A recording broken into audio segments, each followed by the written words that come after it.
En esta sesión de Café en el Patio, visitamos al artista Tania Jimena en su estudio en San Pedro Nexapa. Mi nombre es Arturo Cerda y esta es la conversación que tuvimos sobre montañas, ríos, volcanes y glaciares.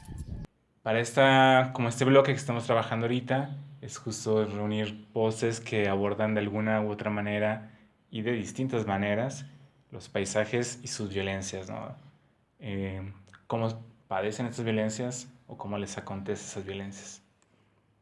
Entonces, en particular, primero quisiera platicar de la idea de paisaje, o sea, primero como un poco para ir pensando entonces cómo se violentan, qué repercusiones tienen, o sea, qué podríamos platicar de qué es un paisaje versus territorio, cómo lo concibes tú, cuál es como tu percepción y desde dónde se aborda, porque sé que ha estado ahí desde muy pronto en tu producción, pero obviamente las ideas van como cambiando, se van ampliando, reformulando, ¿no? Entonces, en este momento, ¿cómo entiendes tú el paisaje de tu producción, pero a la vez de tu experiencia, ¿no? De cómo lo vives y cómo estás tan cerca también de algo que para ti es un paisaje muy importante.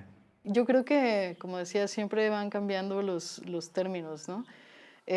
Yo pienso en mi manera de aproximarme al paisaje y al territorio como una deriva de intuiciones, de experiencias, de procesos que definitivamente han ido cambiando mi percepción sobre, que a veces más bien pues son conceptos, ¿no? Se vuelven conceptos y creo que en mi caso mucho ha sido experiencia, ¿no? Eh, ahora hace no mucho, ahora mientras hablabas estaba tratando de recordar quién, eh, ay, no me acuerdo si era un antropólogo o un biólogo que me dijo que para él era al revés, que lo que yo concebía como territorio, él lo veía más como paisaje, ¿no?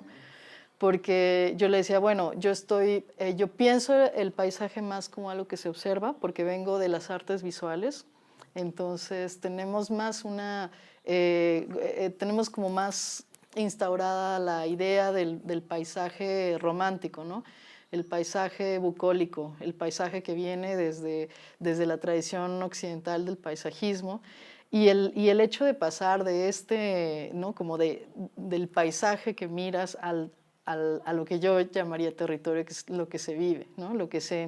Eh, en el momento en el que se habita, y ese paisaje deja de ser algo con lo que miras, sino algo con lo que convives, ¿no? Que era un poco lo que yo te contaba hace un rato sobre el volcán, ¿no? El Popocatépetl definitivamente es una entidad con la que estás conviviendo, dialogando todo el tiempo, ¿no? Es inevitable estar aquí y no decir, claro, con razón hay tantas cosmovisiones en torno al volcán, porque no hay de otra. El paisaje aquí es un paisaje impresionante. Ahorita, no solo como el volcán, sino todo lo que implica estar tan cerca del monte, como se le llama acá, ¿no? Del bosque, por ejemplo, bueno, ahorita está súper tranquilo todo, ¿no?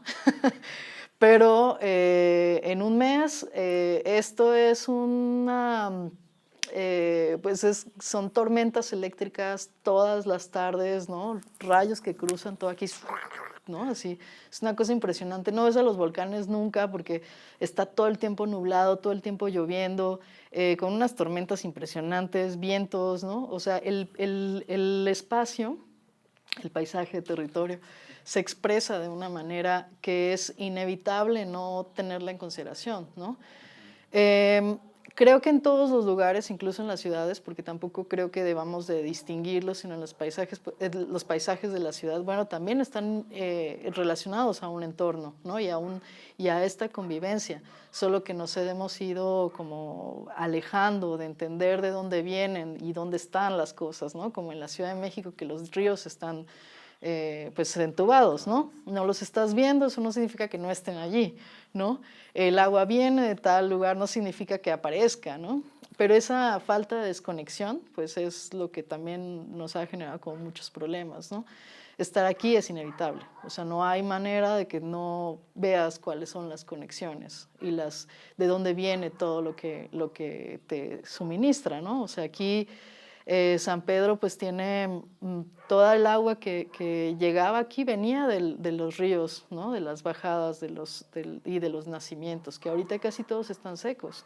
Entonces, uno de los grandes conflictos y preguntas de todas las personas acá es cómo es posible que nosotros no tengamos agua si somos el pueblo más cercano a los volcanes, ¿no?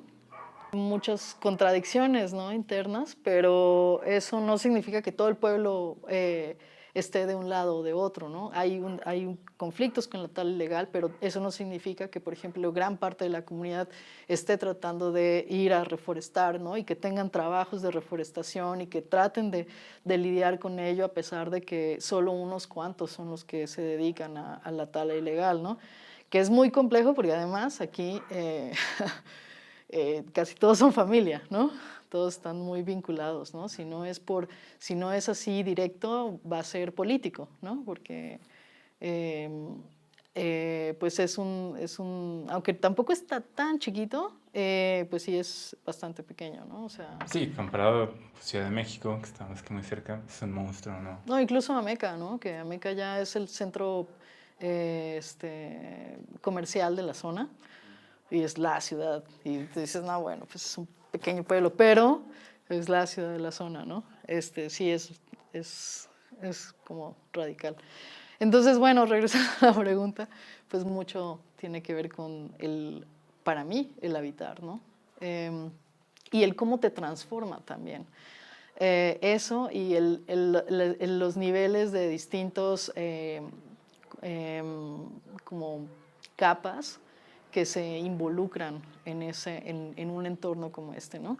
Que son muchas, ¿no? Que para mí, por ejemplo, pues la parte de las cosmovisiones es muy importante porque refleja mucho, ¿no?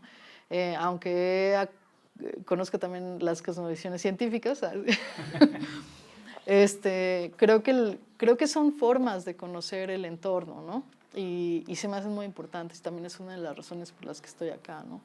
Estoy totalmente de acuerdo en que, bueno, cuando estás aquí, pues el paisaje se vuelven sujetos, ¿no? O sea, el Popo, el Iztaccíhuatl, no son como... Creo que esa es la cuestión de pronto que yo podría pensar en territorio, que uno lo ve más como la geografía, como el terreno, como algo que uno transita, pero el paisaje parte como más de la experiencia y estando aquí, que mencionas, hacen los ruidos, como si estuvieras viviendo con otra persona más. Entonces, son como entidades que se vuelven más bien sujetos y hay una interacción diferente, ¿no? Y a partir de ello, obvio surgen y han surgido como visiones. Creo que las cosmovisiones ayudan a cómo entender otros sucesos, porque algo que quería abordar un poco más adelante, pero ya que estamos acá, es sobre el Chichonal y sobre Armero. En el trabajo del video de Armero hay como un acercamiento a repensar la erupción, como no necesariamente, desde luego que se puede entender como una tragedia, porque o sea, los volcanes transforman el paisaje y lo transforman con una fuerza impresionante, ¿no? Pero a partir de ciertas cosmovisiones y cierta relación con los volcanes como sujetos o como entidades de una narrativa más grande, entonces quizás las erupciones ya no son como la peor tragedia o como el acto violento o como el territorio salvaje, sino como hay otro tipo de interacciones de cómo uno se puede acercar a ello, ¿no? O sea, en tu experiencia ha sido muy grande con el Chichonal y con el Armero, o sea, que me puedes platicar de esto, de cómo se puede releer o cómo se puede interpretar o cómo abordan las comunidades esos eventos que ha habido. Sí, bueno, en el caso de ambos, eh, mm, fueron tragedias enormes, ¿no? Bueno, conoces la de Armero, fue una tragedia impresionante, fue la mayor del siglo XX, en términos como pues de alcance humano por un evento natural. Y curiosamente, en el caso del Chichonal, fue la mayor en términos geológicos, ¿no? Y también nosotros las podemos ver solamente desde allí. Creo que eso es bastante sencillo. Hemos visto muchísimas cosas sobre Armero y son muy, muy duras. Son testimonios fuertísimos. O sea, yo me aventé unos testimonios durísimos, como leí una cantidad de testimonios durísimos sobre el Chichonal. De que eso está allí, ¿no? Como yo abordé ambos proyectos, tiene que ver un poco también con mi propia visión sobre cómo resignificar el territorio a partir de eso, ¿no? Yo estaba buscando específicamente, si quisiera buscar como la parte amarillista, pues la habría encontrado así, la tengo así, la tuve todo el tiempo, ¿no? Sí. Sino cómo se van haciendo estas manifestaciones de reconfiguración y de renacimiento, ¿no? Que finalmente, en el caso de todos los volcanes, o sea, porque aquí también es lo mismo, solo que, bueno, han sido periodos más largos, ¿no? No hay erupciones recientes que afecten tanto la zona. Eso no significa que no haya habido en la zona del Popo, ¿no? Pero bueno, fueron precolombinas. Son espacios que finalmente, por ejemplo, son dadores también de vida, ¿no? Y la manera en la que te vinculas con ellos tiene que ver con esos dos como partes, ¿no? O sea, sí puede ser algo como muy fuerte, pero también es quien te provee. Entonces la relación es mucho más compleja que solamente algo, ¿no?, que es violento. En el caso del Chichonal, que puedo hablar más, porque además, bueno, Armero no está tan cerca del volcán, ¿no? Y es un caso diferente. Y bueno, conocer a Freddy, que es la persona con la que hablé, me pareció como muy interesante el resignificarlo, ¿no? Porque te digo, es muy fácil hablar solamente de lo fuerte que fue, lo violento que fue ese evento, ¿no? En el caso del Chichonal, que puedo hablar mucho más, porque bueno, estuve años allí, ¿no? eh, la relación sigue siendo cosmogónica, ¿no? La relación con el volcán sigue siendo de entidad y tiene que ver también con lo que se sigue guardando de la cultura zoque, que va desde la lengua. En la lengua incluso hay manifestaciones animistas y la manera en la que se relacionan con los sueños y con las entidades sigue siendo como muy fuerte, ¿no? Eso hace que aunque obviamente a ellos les cambió la vida de manera impresionante la erupción del Chichonal, eso quedó absolutamente devastado y desaparecieron las comunidades y cambió la vida como la conocían completamente, porque muchas de esas comunidades ni siquiera hablaban español. Hay un vínculo, sí, sí hay como de recelo, pero también de diálogo con esa entidad, ¿no? O sea, eso es inevitable. O sea, claro que hay un resentimiento y siguen viviendo las consecuencias de la erupción. Todo lo que se sigue viviendo hasta ahorita, especialmente con la comunidad de Esquipulas Guayabal, que es la comunidad con la que estuvimos trabajando. Hasta la fecha, ellos siguen viviendo las consecuencias de la erupción. Ahorita ellos están desplazados, por ejemplo, por una serie de problemas territoriales, de conflictos territoriales que vienen arrastrándose por las malas decisiones que se tomaron en los movimientos después de la erupción, ¿no? de los reacomodos. Entonces, bueno, está esa parte, pero no es la única. Y eso es lo que a mí me parece importante de entenderlo como estas distintas capas, ¿no? Yo creo que la película podría haber sido nada más de testimonios súper fuertes, sin tomar en consideración la cosmovisión, ¿no? Yo creo que la cosmovisión era muy importante y por eso pues, está allí, ¿no? O sea, porque la relación con el volcán es de muchos sentidos, ¿no? No es nada más lo violento que puede ser, sino sigue estando en los sueños de las personas, ¿no? Y sigue estando como una entidad de diálogo, como también lo conflictivo que puede ser, ¿no? Que todo lo que les ha generado. Y fue todo un tema pensar en cómo hablar de Armero para mí, porque no quería justo caer solo en el amarillismo, ¿no? Que ya lo hemos visto un montón. O sea, yo el evento de Armero lo conozco hace muchísimo, ¿no? Y a veces también asumía que era como muy conocido por eso. No tanto, cuando presenté la expo acá me di cuenta que no, que de pronto estaba dando clases de historia en Colombia. Pero bueno, pues no quería caer justo en lo que pasó con todo los... Creo que Armero fue muy violento por el nivel de incidencia de los medios, ¿no? El poder, el ver en vivo todo lo que estaba pasando, ver la muerte en vivo de Omaira, bueno, es algo que a mí siempre me ha roto el corazón de una manera impresionante, o sea, y yo no quería, no es como que no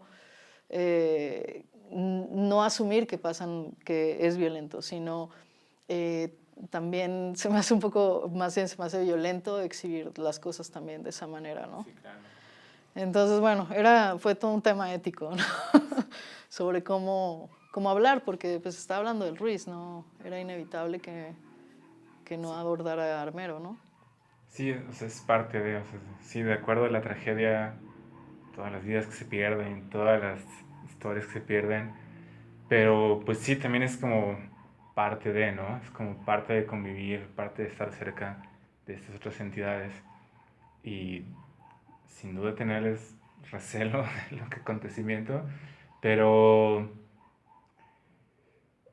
acercarse a las montañas pues es, o sea, no están hechas para que estemos ahí de pronto, ¿no? Nos hemos ido acercando, son parte de la cosmovisión y quizás esa parte de la cosmovisión es que nos acerquemos, pero justo tú hablabas como de este mal de montaña cuando las has subido, enfermedad del paisaje es la frase que te gusta.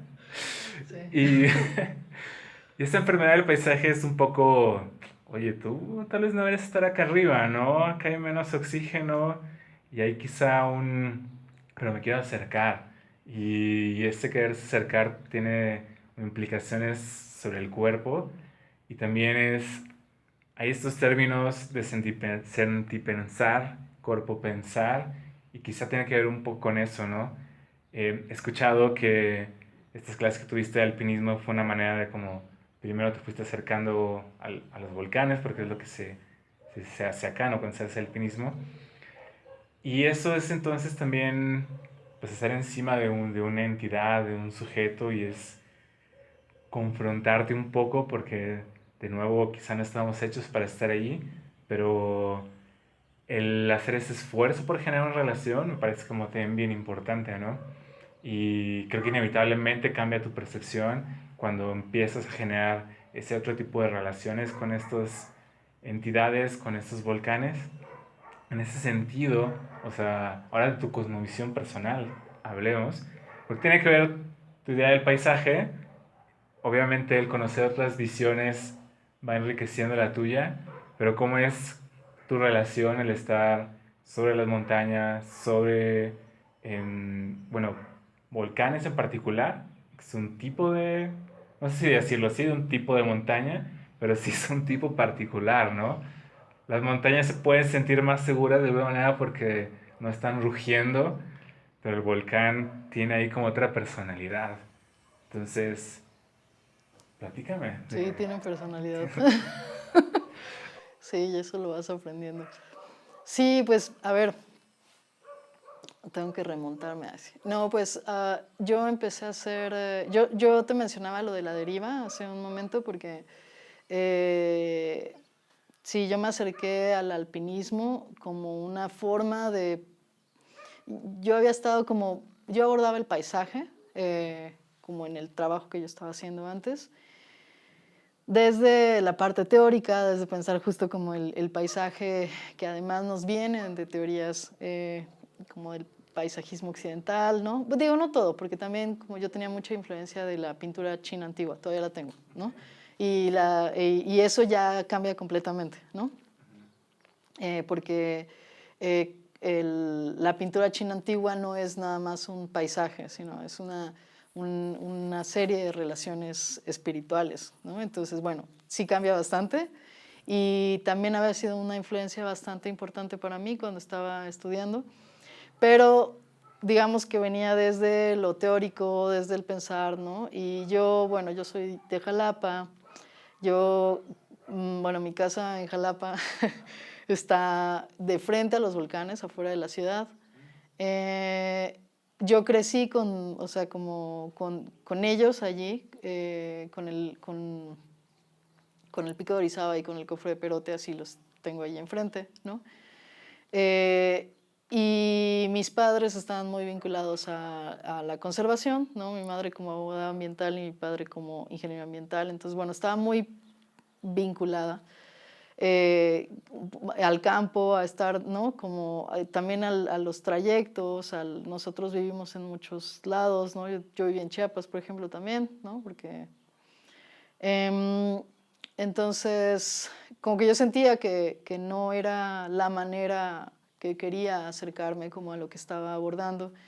Y pensé en esto en el curso de alpinismo, en cómo entrar al objeto de estudio, por decirlo así, que ya no me gusta esa manera de decirlo, pero bueno, en ese momento lo veía, lo conceptualizaba de esa manera, ¿no? Como cómo volverte parte de tu objeto de estudio y no mirarlo, no estudiarlo, sino como que también te afecte. Y pues empecé a subir empecé a hacer como los primeros videos en el Nevado de Toluca. Eso hay que pensar que fue en el 2009. Entonces ya tiene un rato. Que bueno, aparte, justo lo que decías, ¿no? O sea, fueron los volcanes, que son las altas montañas en México, y que no son espacios como una montaña. Digo, una montaña también tiene otras, ¿no? Como otras implicaciones, pero en el caso de los volcanes hay pues en muchos de ellos, porque además, mm, pues sí, hay varios activos, bastantes activos, tienen, bueno, tienen actividad como es el Popo, pero cuando estás allí, de alguna manera te das cuenta que tienen personalidad, ¿no? Definitivamente. Y te van enseñando. Hay algo que a mí alguna vez un vulcanólogo me dijo que me parecía increíble y que es muy cierto. Bueno, los vulcanólogos lo pueden decir mucho y ellos, aunque vengan desde la ciencia, ciencia que a mí me gusta mucho a veces encontrar estas cosas como poco científicas, que a veces dicen, pero algo que me han contado es que, por ejemplo, no hay ningún volcán igual a otro, ¿no? Tienen una especie de código genético propio. Entonces, aunque parezca que son, ¿no? ¿No? Como montañas, realmente tienen distintas composiciones. Es como si tuvieran un código. Tú puedes saber de dónde viene el volcán tomando un núcleo, no sé. Digo, qué volcán es tomando un núcleo, porque cada uno va a ser distinto.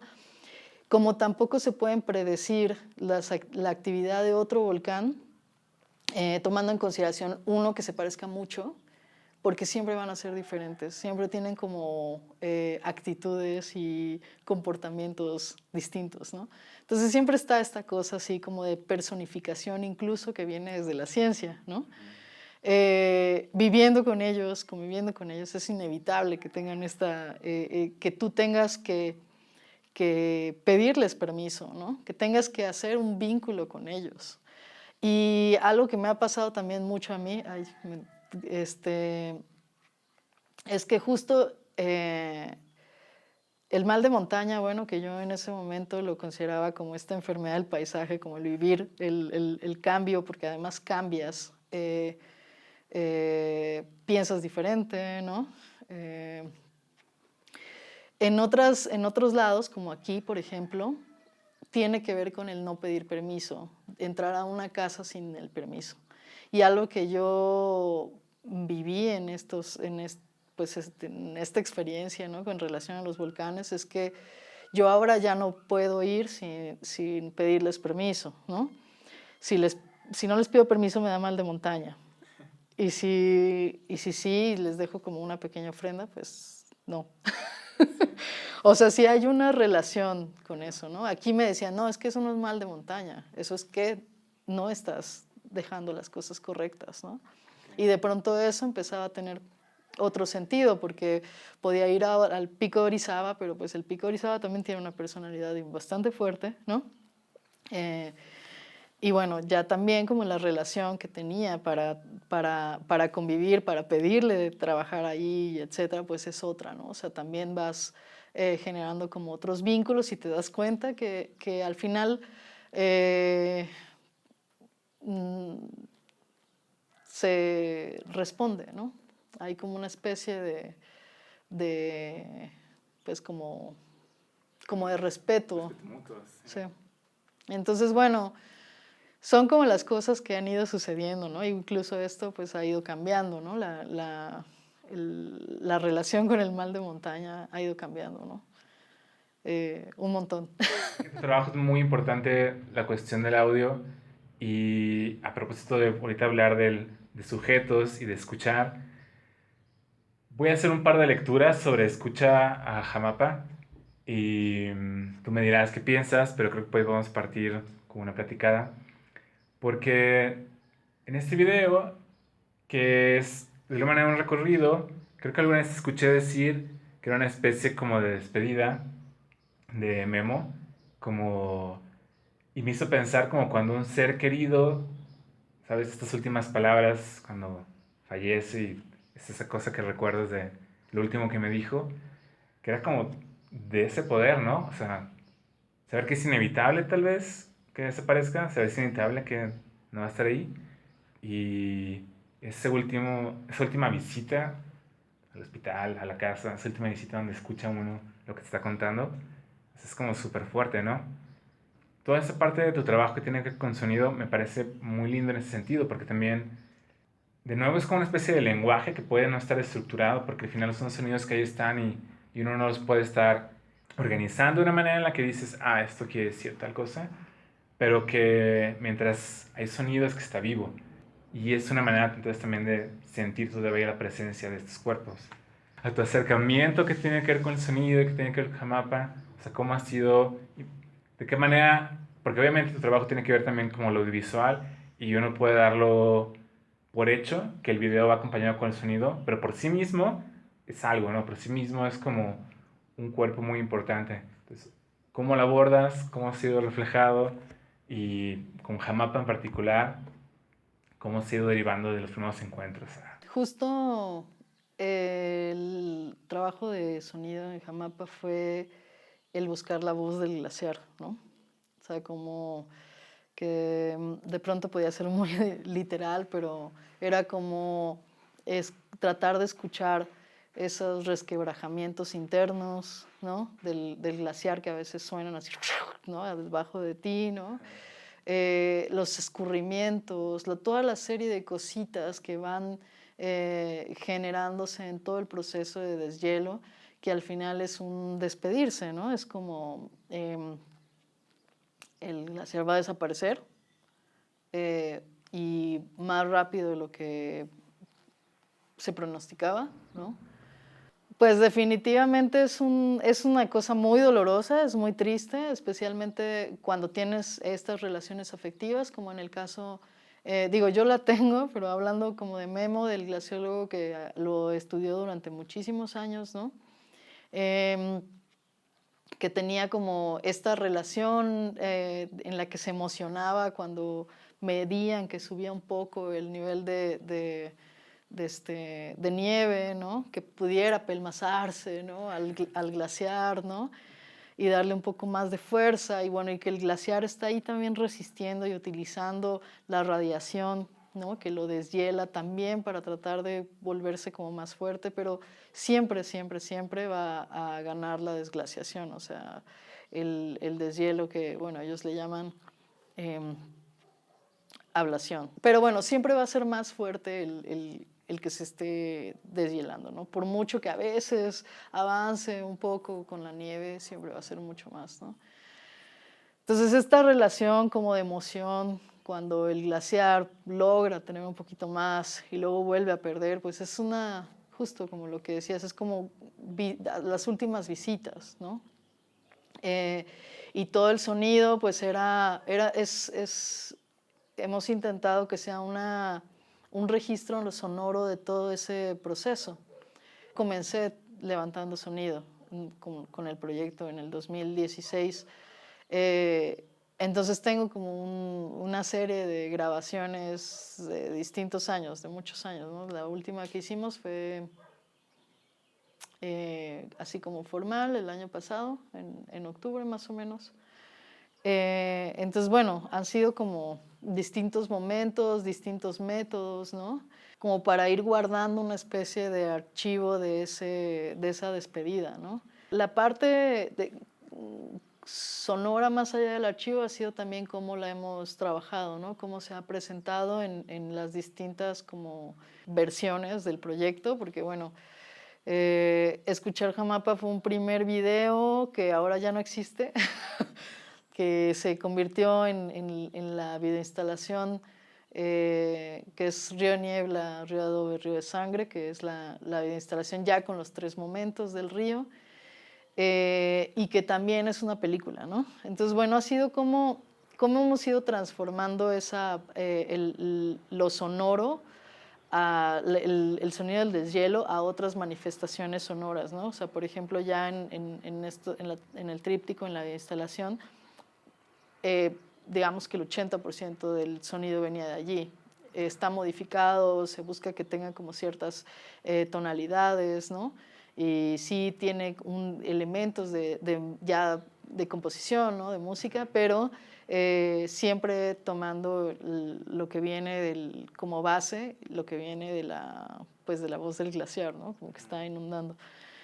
No ha sido como el único, también Pobotsu, el proyecto del Chichonal, el sonido surgió así, ¿no? O sea, yo hacía las grabaciones de sonido ahí del volcán, todos esos burbujeos y las fumarolas, ¿no?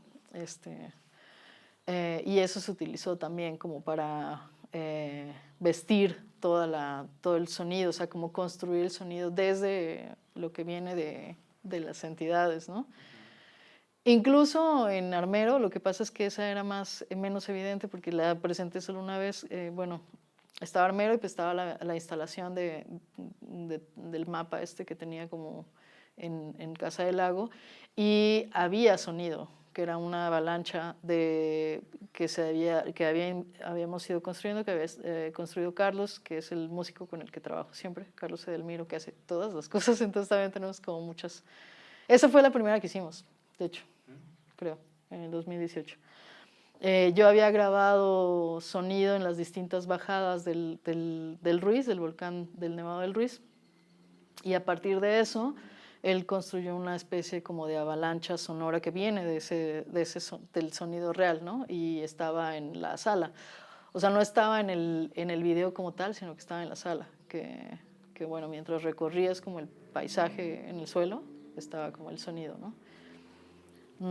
Entonces, pues sí, han sido como ponerle ahí los elementos para que escuches un poco la voz de las entidades, ¿no? Aunque estén no tan directas, ¿no? No sea como tan obvio. Y algo también quería preguntarte sobre esa relación como con la comunidad afro, que tiene que ver con el río Jamapa y con el deshielo, ¿no?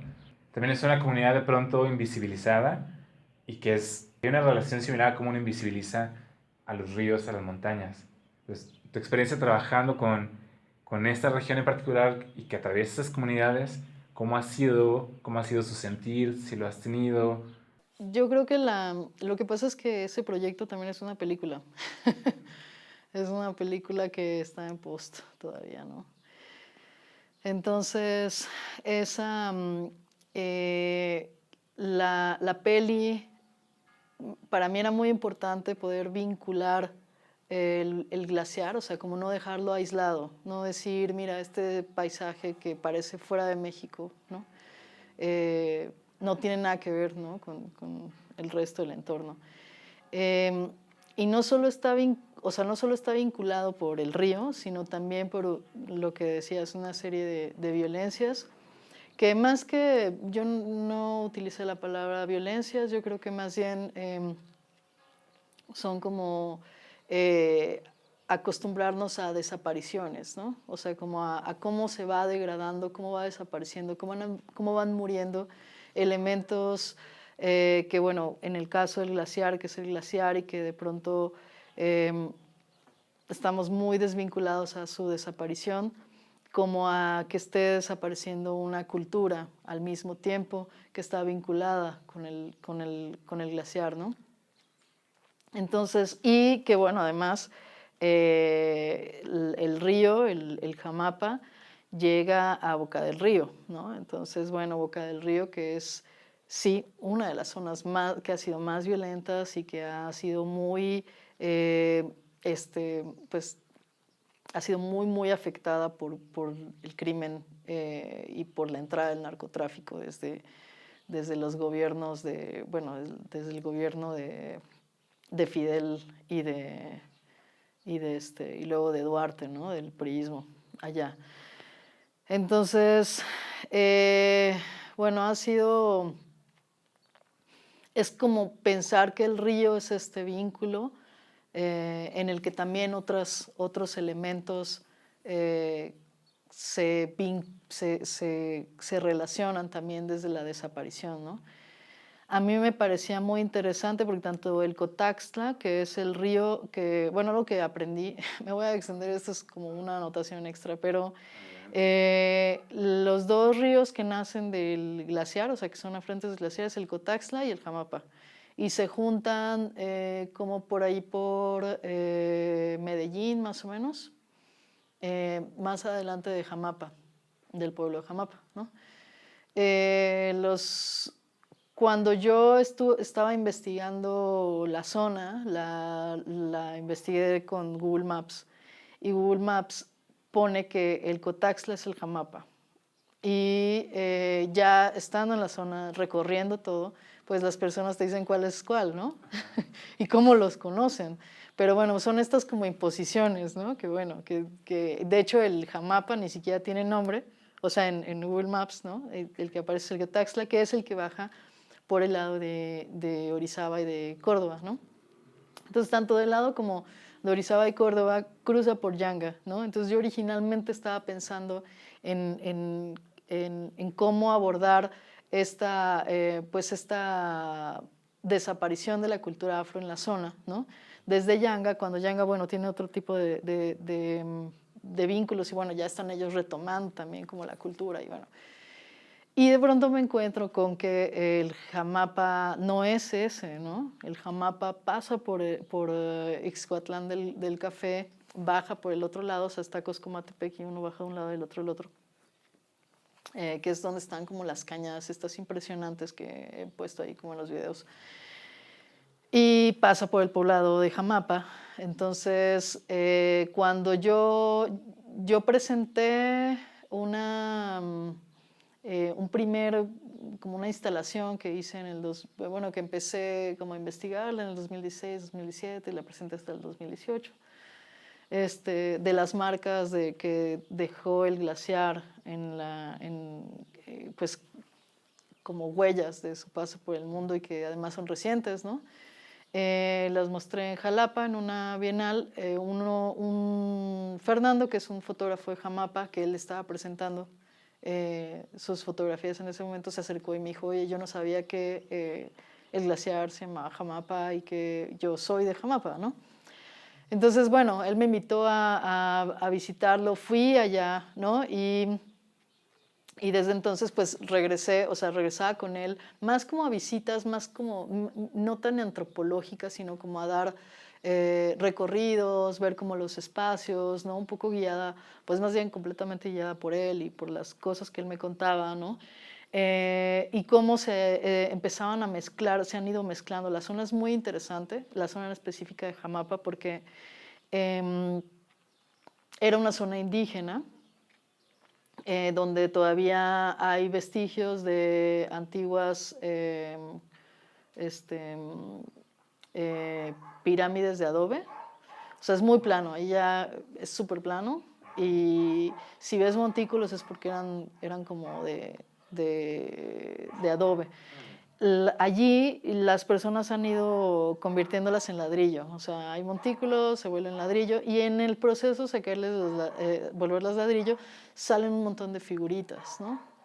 Entonces, bueno, de tepalcates y de caritas, hay un montón, pero un montón, o sea, vas caminando, luego iba ahí caminando con Fernando, o sea, me llevaba así como a recorrer, y iba apareciendo caritas, ¿no? Así. Entonces, bueno, fue más como de recorrer como el espacio, de ver, ¿no? Como de hablar con las personas sobre cómo estas cosmovisiones compartidas entre lo que viene pues, bueno, que son afromestizas, que vienen de lo afro, y que hay muchas rituales, formas de personalidad, ¿no? Incluso construcciones que vienen como de lo afro, pero que también se ve que hay como un desconocimiento o sea, como una no aceptación de la cultura afro, ¿no? De las raíces afro de la zona, ¿no? Entonces hay como este blanqueamiento, ¿no? Como ya estructural, que de alguna manera, pues también me hacía pensar en estas otras violencias, ¿no? Estas otras desapariciones, estos como que se van haciendo como a un lado, que se van diluyendo, y que no solamente es el glaciar, sino como estos, pues sí, vínculos, ¿no? De disolución de las cosas. Entonces, bueno, partió como mucho de esto, ¿no? Como de poder vincular el glaciar con los otros espacios, y cómo se compartían estas, ¿no? Como, por llamarlo así, violencias. Es que a mí me cuesta mucho utilizar la palabra, porque además yo trato de no hacerlo literal. Pero bueno, pues a mí me parecía como muy interesante, digo yo, siendo de Jalapa, otro elemento que también se comparte allí en Jamapa es que los ríos y los montes siempre están como cargados de chaneques, ¿no? Que son estos personajes que en Jalapa, por ejemplo, para mí era como muy normal que si algo se te pierde, ay, ya te lo escondió el chaneque, ¿no? O sea, es parte que viene, pues de hecho viene el Nahua, ¿no? Que es Chan, el señor del monte, ¿no? En distintos lugares se toman de distintas formas. Por ejemplo, acá tienen otro nombre, ¿no? En otros lugares les llaman duendes, son los aluches, ¿no? O sea, son como entidades, son como espíritus del bosque, ¿no? Lo que se me hacía interesante allá es que se empezaban a mezclar con la cultura afro, ¿no? O sea, y para mí fue, ok, vamos, como siempre me interesa, como que haya como un elemento de cosmovisión del espacio, ¿no? Es cómo encontrar esa vida del río a partir de estas tradiciones que se han ido mezclando y se han vuelto una cosa así, pues muy sui generis, ¿no? Porque bueno, no es el chaneque de Jalapa, sino es el chaneque que está mezclado con la cultura afro, con las figuritas estas que las encuentran en las zonas y que tienen cargas, ¿no? Como cargas malas, y que eso ya también tiene que ver con la cultura afro, ¿no? Como que sean amuletos malignos ¿no? O como medio diabólicos, o etcétera, ¿no? Como que se empiezan a mezclar, y obviamente también con el mestizaje, el catolicismo, ¿no? Entonces, bueno, son como la identidad del río y de ser allí se llenaba de todo esto, ¿no? Que era lo que yo lo que trato de mostrar en esa zona, ¿no? Como la personalidad del río en este trayecto, porque pues finalmente los cuerpos de agua también son entidades, ¿no? También tienen personalidades ¿no? y humores y etcétera. Cómo era allí, ¿no? Cómo era su carácter allí a partir de todos estos elementos relacionados obviamente con lo humano, ¿no? Entonces, bueno, esa parte es como fue mucho más trabajo de atmosférico, ¿no? Como en lo visual, quiero decir, ¿no? Como en el filmar el espacio, el río, ¿no? Como estos elementos más desde lo atmosférico y como más ominoso, por decirlo así, ¿no? Entonces, por eso me interesaba mucho o sea, me gustó mucho la idea, ¿no? Como de la propuesta de Fernando de, pues, de trabajar allá, ¿no? Este, porque pues yo ya tenía, te digo, yo ya tenía considerado, pero en Yanga, y bueno, fue toda una revelación que ni siquiera es, ¿no? Que son imposiciones de Google Maps, ¿no? Los nombres, ¿cómo se llaman? Sí. Entonces, bueno, eso fue como, ese es el reto, ¿no? Ha sido complejo, pero como de materializar en imágenes, pero ese es el reto. Porque de nuevo volviendo como al no amarillismo, tanto en las filmaciones como en lo propiamente artístico, digamos, o lo que tenga entrada en los espacios museísticos. Y retomando esta pieza de las huellas, si no me equivoco, en este cañón hubo un glaciar. Estos gestos que quedaban ahí y estos parte de trabajo que tiene que ver con video, incluso con la plástica, me resonó con algo que entiendo que has hecho, que es como la percepción remota, que tiene que ver con acercarte a algo, un objeto, un espacio, etcétera, a través como de pues sensores que están ahí de por medio, ¿no? Vistas satelitales o bien otro tipo de sensores que están midiendo, que están haciendo lecturas a los territorios, a los espacios. En ese sentido, a mí me resonaba con tu trabajo, porque en lugar de mostrar como este amarillismo que de pronto funciona, es como pues la noticia escandalosa, ¿no? De hubo una matazón, hubo un incidente, hubo este caso de violencia, y genera una reacción como en el público, en el espectador, muy emocional, porque son cosas, eventos trágicos. Pero también esta otra manera de no todos podemos ir a escalar los cerros, a escalar las montañas, no tenemos esa preparación o de verdad la distancia como física puede ser muy amplia como para ir a estar ahí, pero que entonces son como interfaces, son como dispositivos que permiten acercarse justo a estos seres, justo a estos entes y uno puede ver entonces esas huellas que están haciéndose en la roca, en el deshielo. Uno puede ver el deshielo transformándose en río y luego como eventualmente desaparece el río porque ya no existe ese deshielo. Y es entonces como una interfaz o dispositivos que permiten esa percepción, ¿no? Y a lo mejor es una manera entonces que uno no acude al amarillismo como a la cuestión violenta, pero uno acude a esas sensibilidades que está teniendo ese ser tierra, ese espacio, ¿no? Y entonces palpar esas sensibilidades, escucharlas a través de todo este registro sonoro que ha sido abarcando, que ha sido generando, y me acercas ese padecimiento, ¿no? Y me lo acercas de una manera que no es como la violencia visual, pero que se vuelve como un también, digo, el sonido te atraviesa, ¿no? El cuerpo, ¿no? Entonces no solo se queda acá, sino que de verdad te retumba. Y muchas veces en tu producción es así, ¿no? Como justo que no viene necesariamente de la pantalla, pero que está ahí dispuesta en el espacio. Y entonces, si yo no voy como al volcán, el volcán está un poco a través de mí, con estos dispositivos que son como una sensorialidad remota. Yo creo que sí hay un interés mío de traer algo de ese espacio remoto que se pueda, que se pueda sentir acá, ¿no? Para muchas otras personas que nunca van a subir. En el 2000, del 2011 al 2014 más o menos, yo estuve haciendo un registro de los penitentes de la Iztaccíhuatl, que ya ni siquiera se alcanza a ver el glaciar donde los hacía. Ya ni he querido subir, pero bueno, ese es otro tema, porque no quiero ver ese desastre, esa desaparición. Que eran unas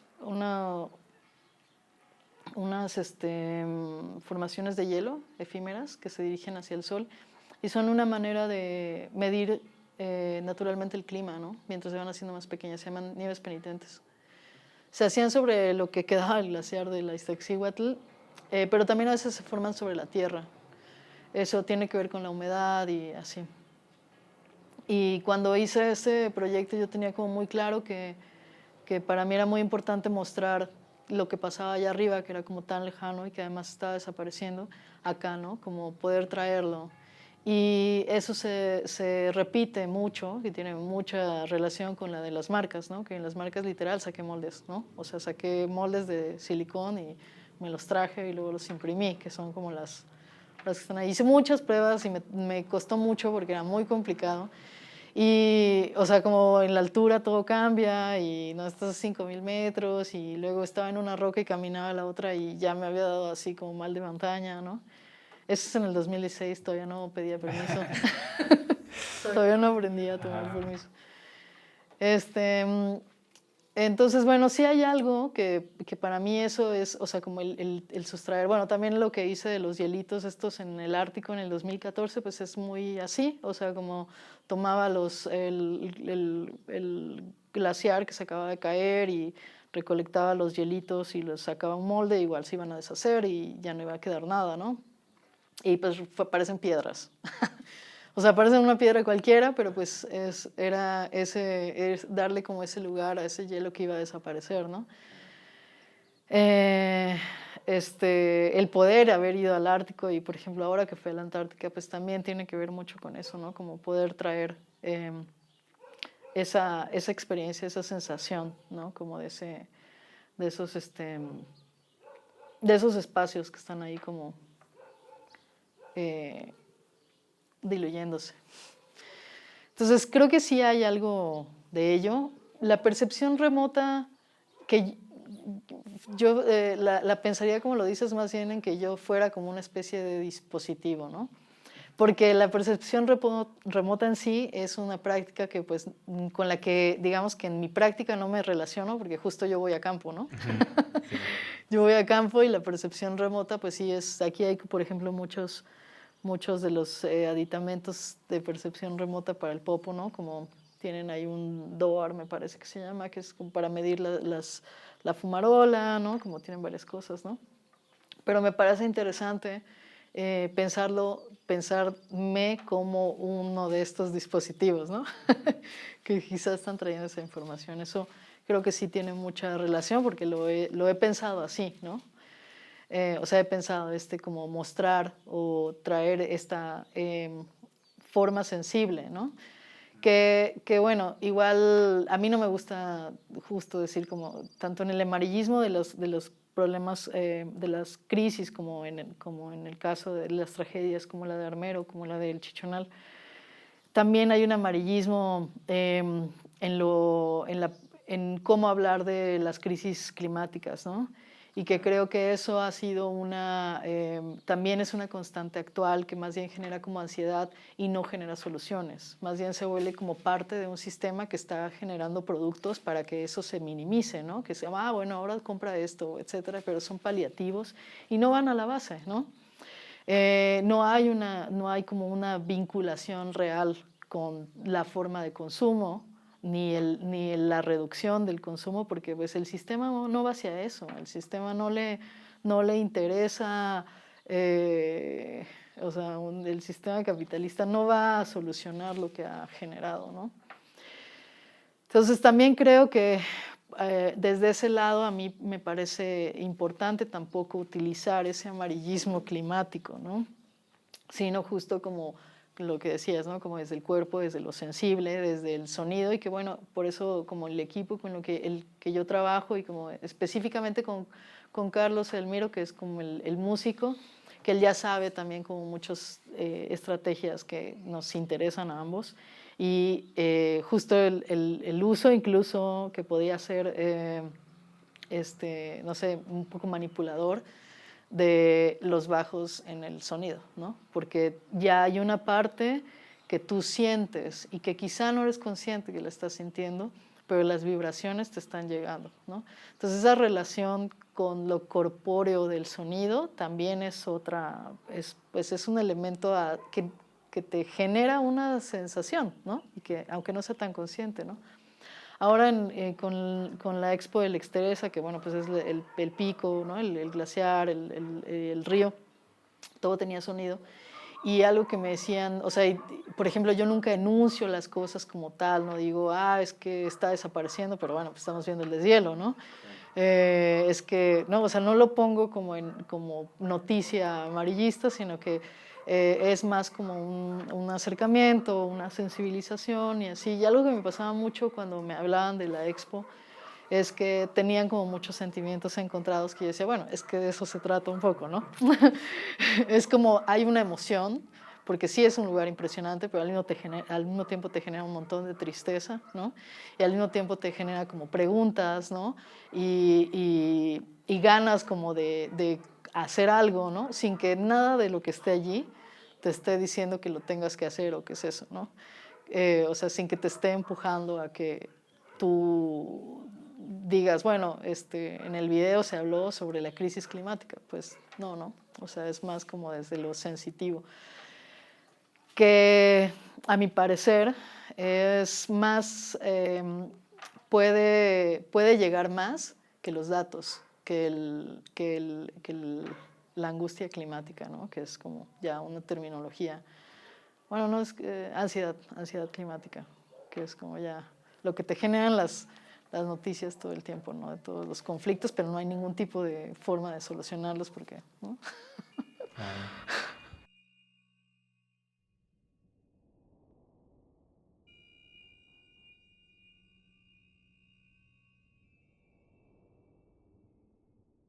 Hace rato que estábamos hablando sobre cómo los seres tierra, como los llamabas, ¿no? Yo los llamo entidades, que algo que he visto que es recurrente o en distintas culturas, especialmente pues las que están vinculadas muy de cerca con los volcanes, es que se comunican a través de los sueños. Eso, aunque pues es bastante recurrente, más de lo que nosotros nos imaginamos, ¿no? Como pues básicamente los tiemperos acá, bueno, y no solo acá, porque los tiemperos están en varios lados, ¿no? Están del lado de Puebla, en Morelos, ¿no? También en el Nevado de Toluca, ¿no? Ellos son intermediarios, son como mediums de alguna manera, son personas que pueden vincularse dialogar con los volcanes. Y este diálogo no solo es por la observación y por un aprendizaje así como muy, muy puntual del clima y del espacio, sino también porque reciben mensajes a través de los sueños que a mí me ha tocado ver y presenciar, o sea, como que me los cuenten y luego ver cómo pasa, ¿no? O que les muestren cosas que jamás han visto y que son formas de curar o de hacer, ¿no? Como es impresionante, pues, ¿no? Es como... Y además que no es exclusivo de aquí, de México, o sea, existe en Latinoamérica y existió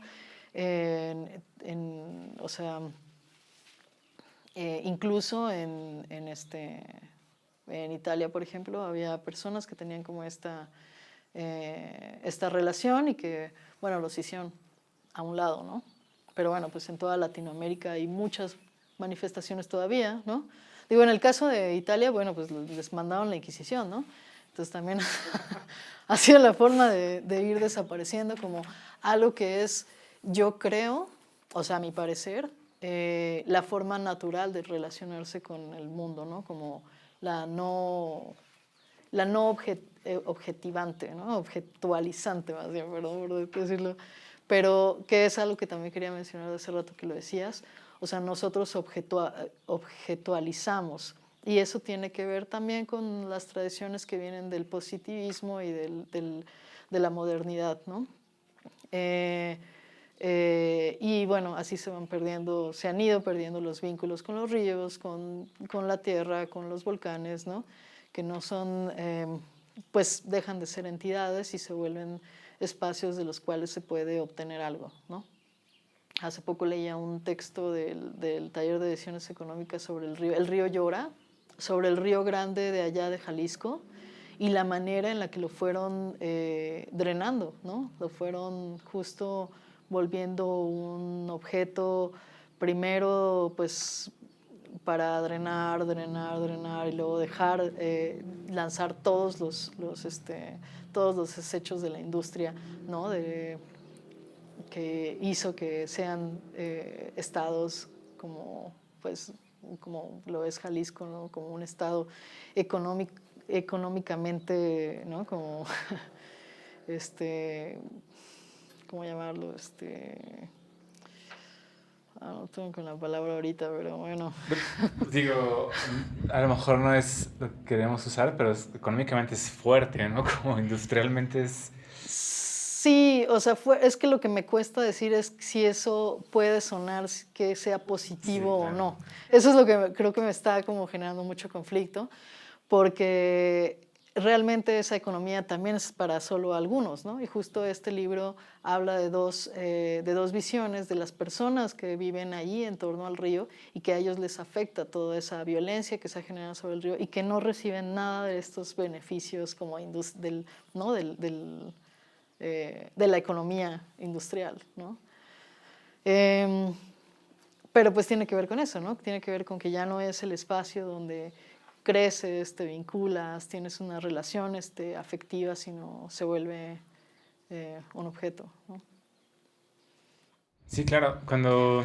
Digo, ahorita que sabes de los tiemperos, pues pienso en los tiemperos, los chamanes, o a veces simplemente miembros de comunidades muy cercanas a estas entidades, que, o sea, el asunto es que tienen maneras de comunicarse que nos exceden, ¿no? Que quienes estamos, que crecimos en ciudades o que crecimos como desconectados de alguna manera, porque ríos ahí están, pero como hemos ido perdiendo una conexión, pues hay cosas que nos exceden y que entonces desaparecen porque parece eso, parece el mito, ¿no? Parece como la superstición. Pero en realidad son cosas que simplemente no hemos aprendido a hablar volcán, ¿no? O no nos han querido hablar a nosotros. Y si no te quieren hablar a ti, entonces no hay manera de que tú comprendas que se pueden comunicar. Y, y cuando no estamos ahí, pues nos puede parecer absurdo. Pero no quiere decir que no exista, ¿no? Simplemente, como decíamos desde un inicio, si no hay ese respeto mutuo, si no hay esa como sensibilidad de efectividad, pues uno no puede esperar que la montaña le hable. Pues sí, ya cuando, sí, sí, sí. O sea, creo que sí necesitas tener, en parte, bueno, primero la apertura, ¿no? Y la otra es que yo creo, o sea, yo sé que también puede ser una postura criticable la que puedo decir, pero finalmente es la herencia del colonialismo occidental y el cristianismo, o sea, el hecho de que nosotros nos desvinculemos con muchas entidades, con las entidades naturales, tiene que ver con la manera en la que hemos ido creciendo. Entonces, ahorita que, y las cosas que nos han influenciado. Ahorita que decías no hablar volcanes, más bien que no nos han dejado, no nos han mostrado, no nos han, se nos van dando como elementos en la formación y en la educación que nos alejan de otras maneras que no sea la positivista, ¿no? Que no sea la que está vinculada con la modernidad, ¿no? Y que pues es un punto como importante en la historia occidental, ¿no? Como para desvincularte con el entorno. Y esa es nuestra herencia. Ahora, pues aquí en México, en toda Latinoamérica, porque no solo en México, pues hay todavía muchos espacios de resistencia que tienen que ver justo con otras formas de acercarse y de otro tipo de conocimientos. También con el cuidado de no romantizar así del todo, porque también pues ahí pues también las comunidades están influenciadas por los deseos de consumo, etcétera. O sea, tampoco es como que pero sigue habiendo espacios de resistencia, ¿no? Como lo es aquí todavía la tradición de los tiemperos. Siguen siendo formas que, que, que no son capitalistas, ¿no? A veces pienso que cuando hablo y cuento las cosas suenan mucho más políticas de lo que yo las muestro. Porque, y yo creo que lo digo porque no me gusta mostrarlas tan directamente políticas, ¿no? O sea, como a mí me gusta hablar justo desde la poesía, ¿no? Desde los elementos poéticos que te pueden acercar, ¿no? Entonces ahorita como que a veces me escucho y digo, bueno, todo eso nunca lo anuncio directamente por una decisión, ¿no? Y creo que cuando me dan la opción a decirlo, o sea, para estar en creo que estos me, espacios. creo que me excedo un poco, ¿no? Pero pues creo que es inevitable y creo que también es como pues algo súper valioso que justo desde un sentir muy político, como puedas ir hacia lenguajes mucho más poéticos, a piezas que son súper contemplativas. Entonces, porque también eso, o sea, la cuestión política, el activismo, no es que no haya que hacerse, son muy importantes, pero a veces generan como otro tipo de barreras cuando uno los escucha, que la producción artística, que estas piezas contemplativas, que estas piezas que nos invitan a sentir de otra manera, nos permite acercarnos a eso, ¿no? Entonces, entiendo esa parte que no necesariamente es que quererlo enunciar, pero creo que es inherente y está como es implícito, ¿no? Es parte de... Está bien, hay estos espacios para que nos cuentes. Sí, yo creo que es inherente, o sea, no, que no es necesario decir, ay, miren, es cambio climático, cuando Ajá. estamos viendo que se deshiela un glaciar, ¿no? Y que toda la zona va a empezar a sufrir de una escasez de agua tremenda, ¿no? Digo, también creo que es como ponerlo allí, ¿no? O sea, como ponerlo en la mesa y lo que suceda va a suceder también, porque de hecho, pues a partir como de estas expresiones también hay ONGs, por ejemplo, que se acercan a mostrarlos para hablar sobre eso, ¿no? O sea, como hay... Y yo confío mucho en ello, confío en que también hay que dejarle la chamba a las personas que hacen eso y que se puede de pronto como em, sumar de alguna manera desde otro lugar, ¿no? Como justo como desde la sensibilización y al final pues ellos también lo ven así, ¿no?